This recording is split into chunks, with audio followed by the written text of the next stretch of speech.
Mitos lutung dan kakek berkuku panjang membuat warga enggan melintasi tempat ini. Banyaknya cerita angker membuat tempat ini tidak berpenghuni. Seperti apa kisahnya? Bersama saya Indah Hananta, Anda sedang menyaksikan Dua Dunia. Desa Cimande, Kabupaten Bogor, punya cerita. Tersebutlah perwujudan lutung, hewan sejenis kera, dan kakek berkuku panjang di sebuah lahan. Tak heran, banyak orang merasa terganggu dengan penampakan itu. Lahan ini pun tak terjamah warga. Kami mencoba melihat lokasi tersebut. Kami penasaran, apa benar mitos itu? Dalam perjalanan, Umi seperti mengalami gangguan gaib. Saya belum tahu apa yang terjadi sama Umi, tapi tiba-tiba saat kami menuju lokasi, Umi mual ya, dan dia bilang kepala dia pusing, makanya Umi pindahnya ke belakang. Tiba-tiba ada yang berubah pada dirinya.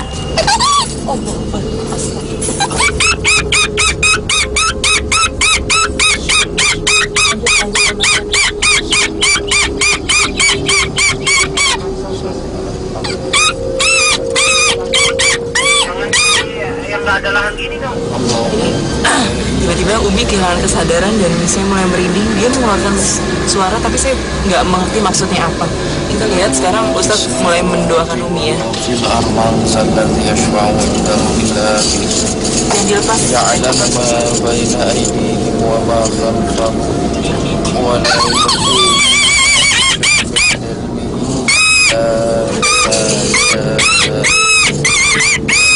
كرسيه السماوات والأرض ولا يؤوده حفظهما وهو العلي العظيم. Alhamdulillah, Pak Hakim Bawazir yang menemani kami bisa mengatasi situasi ini. Ada datuk aku nih. Banyak baca ini. Tadi kayak ada sosok. Iya.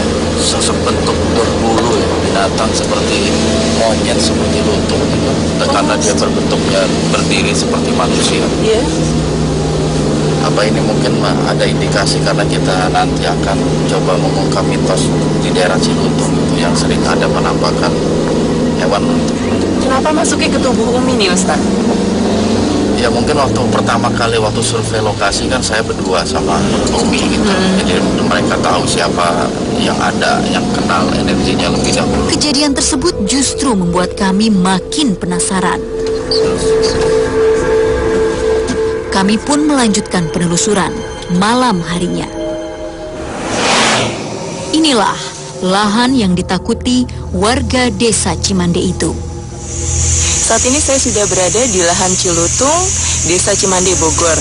Nah, sudah bersama kita saksi, namanya siapa Pak? Pak Yani. Pak Yani. Ya. Apa yang Bapak tahu mengenai lahan di sini? Ya, kalau lahan di sini ya itu masih kawat namanya di sini. Cilutung ada 7 sarakan namanya. Kalau di sini namanya Cilutung. Ada benda di sini, ada itu apa? Ada cangkulilun hidung, ada lutung. Ada itu namanya majamrong di sini yang itunya yang ada di sini. Apa itu sangkung hitam? Burung cangkul hitam. Oh, Iya. burung. Iya. Sejenis kutilang. Iya. Kalau Bapak sendiri pernah melihat 3 perwujudan gaib itu? Enggak, menunjuk kayak kata orang gitu, udah menemukan gitu. Terima kasih ya Pak Yani. Ya, terima kasih. Ya Ustaz Hakim, sekarang kita akan mengungkap misteri apa nih? Ya, mungkin dari cerita masyarakat setempat ya tentang sosok lutung gitu yang kadang suka menampakkan diri, kadang memberikan gangguan-gangguan kepada orang yang ada di sekitar sini yang kebetulan ada di area daerah Cilutung ini. Mungkin itu yang akan kita angkat. Juga ada satu nama yang bernama Mbah Jambrong itu yang cukup menarik ya, karena apa namanya dia sering berinteraksi dengan manusia, dengan penduduk sekitar sini gitu. Mungkin 2 hal itu nanti yang saya coba angkat. Di sebuah sudut lahan, Pak Hakim seperti sedang berinteraksi dengan seseorang. Sepertinya ada makhluk yang bersedia berkomunikasi dengan kami. Sekarang, waktunya mediumisasi. Mediator langsung berubah tingkah.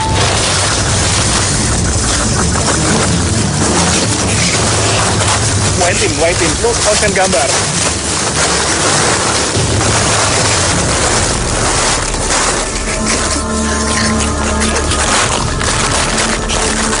Assalamualaikum. Assalamualaikum warahmatullahi wabarakatuh.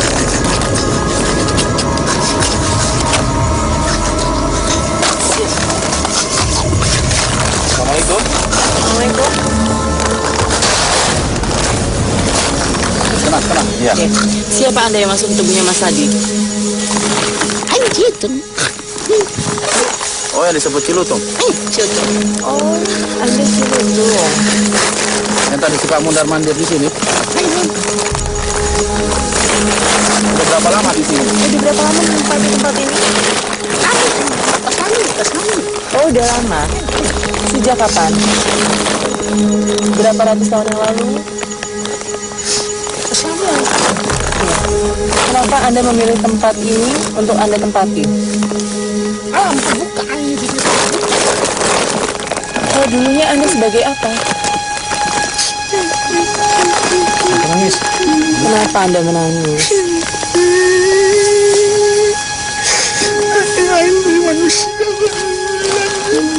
Dulunya Anda manusia? Terus? Ada yang mengguna-guna Anda? Kenapa? Kok bisa diguna-guna? Karena apa? Anda sering mengganggu masyarakat di sekitar sini? Tidak? Cara apa itu? Tidak, nggak pernah. Tidak. Yang benar. Banyak pengakuannya diganggu sama Anda. Yang mana nawanya lewat tempat di sekali. Bukan imah, dapet imah. Emang perlu permisi. Kamu kuna cuk. Kan beda dunia gitu. Kan beda dunia deh. Kan mereka tidak melihat Anda karena Anda dari dimensi yang lain kan? Kalau Anda sejenis apa sih?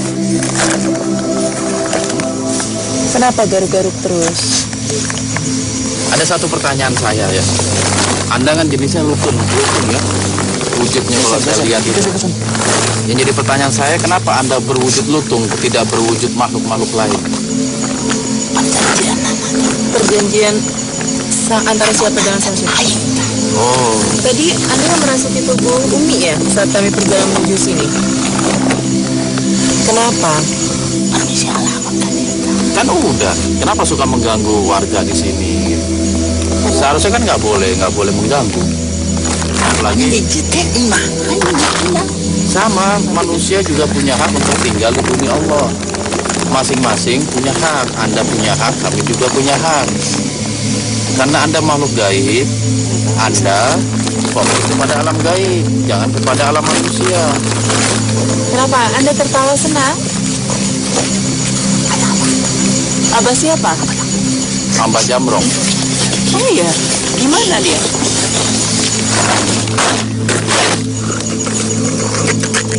Kenapa Anda memberi salam? Dia abah Anda? Abahnya mau masuk nggak? Mau. Tak lama kemudian, mediator tak sadarkan diri. Saya kira mediator sudah siuman. Ternyata saya salah. Makhluk-makhluk seperti bergantian masuk ke raga ini. Tenang, Abah. Tenang. Kita hanya bicara baik-baik ya. Tenangkan diri Anda karena kami tidak berniat menusuk Anda. Kali ini, makhluk yang merasuk berlagak seperti jawara. Menunjukkan beberapa jurus ya. Salam.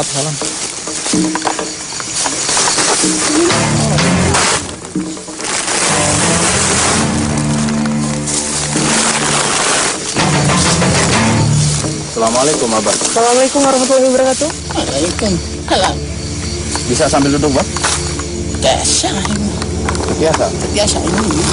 Kenalkan diri ya. Siapa ini yang masuk ke tubuhnya Mas Adi? Penguasa di dia. Penguasa di sini pasti punya nama juga ya. Bisa sebutkan nama Anda siapa? Ayo baca belum? Abah. Terus Siapa, Mbak? Siapa yang Abah lagi sampaikan salam itu? Siapa? merdek aja.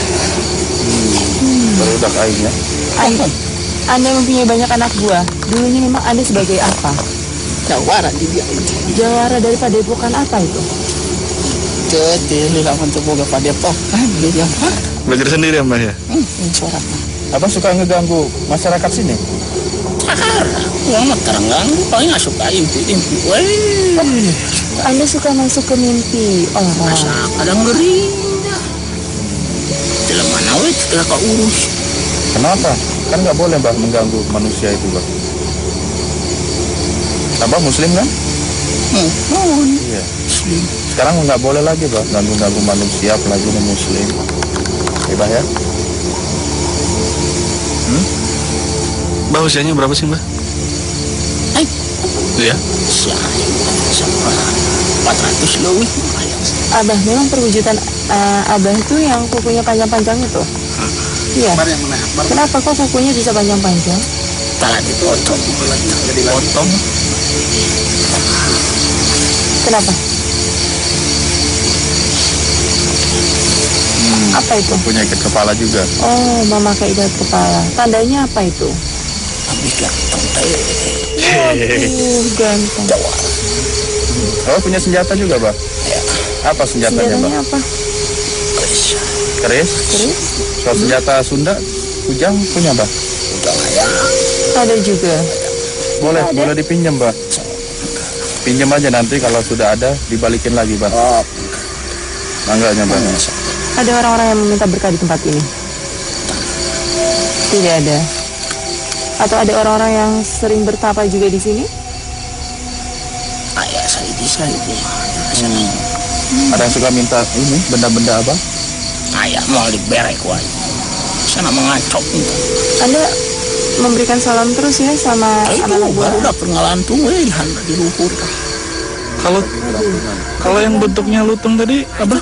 Tadi cilutung. Nah, itu siapanya Anda? tukangnya tuh. Itu siapa Anda? Teman? Prajurit. Ada siapa? Jangan suka ngeganggu lagi warga sini ya, Bah ya. Karena alam kita beda. Berbeda. Ya, Allah menyiapkan bumi. Asa rajin manehna ngadoakeun aing we sitah mah. Asa tong ngaganggu barudak nu dihandap. Enggak ada yang ganggu, Bah. Cuman kadang kan mereka suka mengadakan aktivitas. Namun aktivitas tuh orang telepon permisi. Permisi. Nah, cuma masuk ke rumah mana assalamualaikum. Iya. Dan itu juga rumah mereka, Bah. Itu kebun mereka, Bah. Paling mereka baca doa. Iya, kalau mereka baca doa, Abah harus minggir. Masuk aja. Nggak ada yang baca doa. Tidak. Berarti mereka harus baca doa sebenarnya, Bah. Gitu. Kalau dalam Islam, ya. Kalau mereka udah baca doa, Abah, anak-anak buah semua harus minggir semua. Memberikan jalan. Abah mau dikeluarin? Hai, sok Ya. Terima kasih ya, Bang. Ya. Assalamualaikum. Terlihat lelah, Pak Hakim mencoba menyadarkan mediator. Allah Akbar, Allah Akbar. Tiba-tiba, Umi seperti merasakan gesekan energi gaib. Ia mencoba berinteraksi dengan sesuatu yang tak kasat mata. Sekarang udah mulai ada ini. Jangan-jangan ini isyarat adanya benda gaib.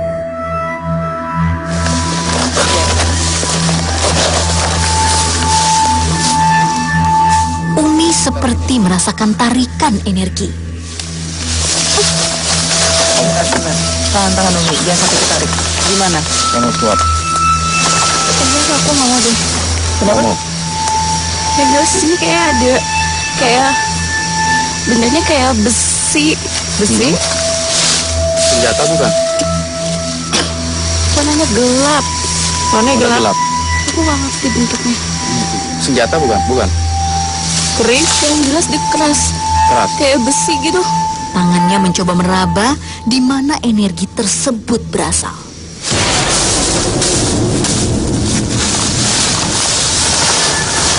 Aku terfokus. Sekitar sini. Boleh bantu semuanya. Saat kami mencari keberadaan benda tersebut, tiba-tiba Umi terpental.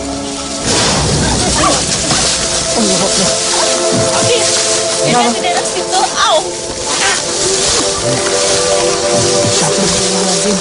Merinding, Di, semuanya mundur deh. Semuanya mundur. Semangat. Semangat.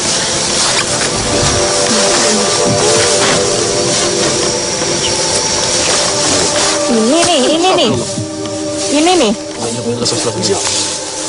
Terlihat sebuah benda di rerumputan. Kujang. Bersamaan dengan itu, Mas Sadi yang tadi jadi mediator hilang kesadaran. Benang kok. Siapa gerangan makhluk ini? Benang, alhamdulillah. Kamu nengan deh, so. Mbak Jambrong ini? Tadi ada gue.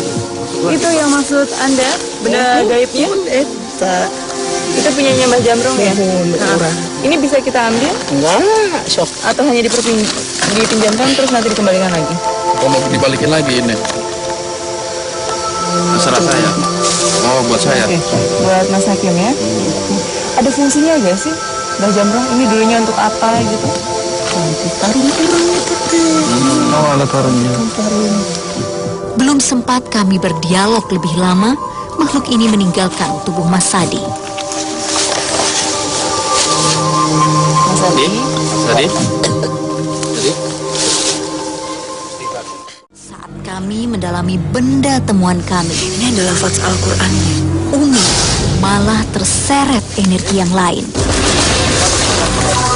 Kenapa?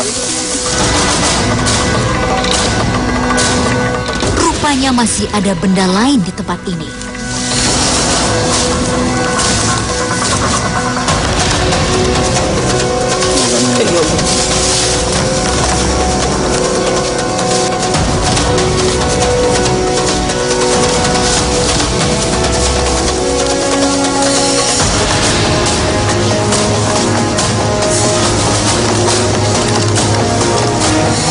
Udah angkat, bismillah.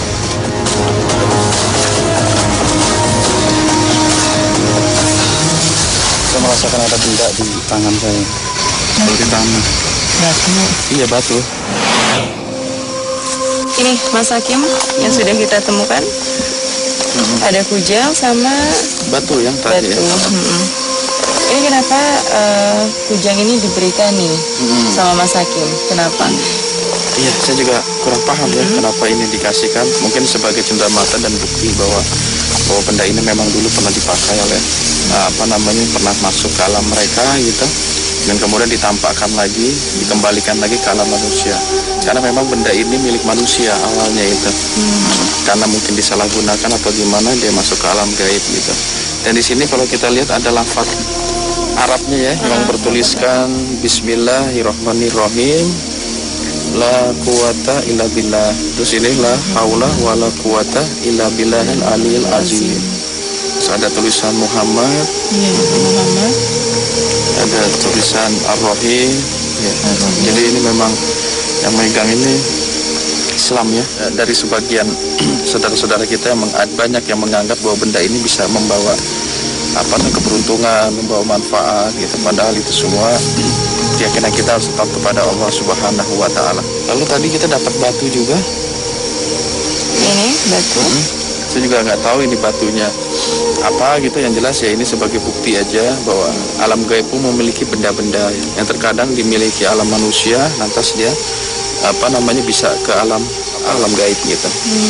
Tadinya dulunya punya manusia. Iya. Ya, Mas Hakim, kesimpulan apa yang bisa kita petik dari liputan kita malam Ya, ini? banyak sekali hal-hal yang kita bisa ambil dari perjalanan kita malam hari ini. Yang pertama adalah kawasan ini kan memang terkenal cukup angker oleh lingkungan masyarakat karena banyak sekali gangguan-gangguan. Dan Islam melalui sabda Rasulullah SAW mengajarkan kepada kita ketika kita hendak mendatangi, melewati tempat-tempat yang angker, yang kita anggap ada penghuni dari makhluk jin gitu, ada doa yang Rasulullah ajarkan kepada kita, yaitu kita membaca A'udzu bikalimatillahi tammati min syarri ma khalaq. Itu baca 3 kali ketika kita akan melewati akal atau menghampiri tempat-tempat yang kita anggap sebagai tempat yang angker. Itu yang pertama. Yang kedua, bahwa alam gaib pun memiliki benda gitu. Mereka mempunyai benda-benda gaib yang memang bisa diberikan atau dikeluarkan, ditampakkan ke alam kita gitu, tanpa kita harus menarik dan selain sebagainya. Artinya kalau mereka memang ingin memberi itu bisa mereka lakukan gitu. Karena hakikatnya dunia ini milik makhluk-makhluk ciptaan Allah, gitu. Manusia, jin, hewan, tumbuhan, dan lain sebagainya merupakan makhluk-makhluk ciptaan Allah. Dan selayaknya lah kita sesama makhluk Allah hanya tunduk kepada Allah dalam kita menjalani hidup dan kehidupan kita dalam dunia ini, tidak saling mengganggu, tidak saling bersinggungan, gitu, agar terciptalah sebuah kedamaian.